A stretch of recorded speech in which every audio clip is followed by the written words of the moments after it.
Good morning everyone. আজি আমাৰ হৈছে ডে 2 ইন শিৱসাগৰ আৰু এয়া মই আজি সোনকালে শুই উঠি মুখ চুখ ধুই পেলাই পুৰা ফ্ৰেছ হৈ গ'লোঁ বিকজ আমি এতিয়া ব্ৰেকফাষ্ট কৰিব যাম আৰু ব্ৰহ্মপুত্ৰ হোটেলতে আপোনালোকে ব্ৰেকফাষ্ট লাঞ্চ ডিনাৰ চব কৰিব পাৰিব। ইয়াৰ ব্ৰেকফাষ্টটো 4th ফ্ল'ৰত দিয়া আছে য'ত মানে ছেল্ফ ছাৰ্ভিচ আপোনালোকে নিজে লৈ খাব পাৰিব।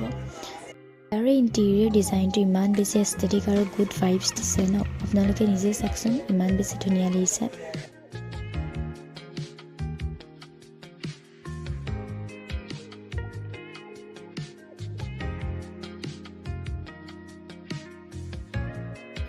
ইয়াতে চব আছে বাট ছেল্ফ ছাৰ্ভিচ আপোনালোকে নিজে লৈ খাব লাগিব। আৰু এইটো মই লৈছিলোঁ লাচ্ছা পৰাঠা চব্জি আৰু এটা এগ লৈছিলোঁ মই আৰু ব্লেক কফি।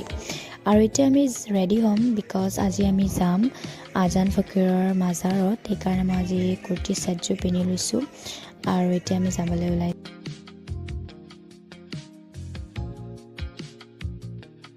আমি ফাইনেলি আহি পাই গ'লোঁ মাজাৰত আৰু আপোনালোকে দেখিছেনে এই মাজাৰটো মোৰ সৰুৰ পৰা আশা আছিলে ইয়াত আহিবলৈ। ফাইনেলি আজি আহিলোঁ, দোৱা দূৰত কৰিলোঁ আৰু লগতে এখন হোটেল আছে, ইয়াতে আপোনালোকে ভাত খাব পাৰিব।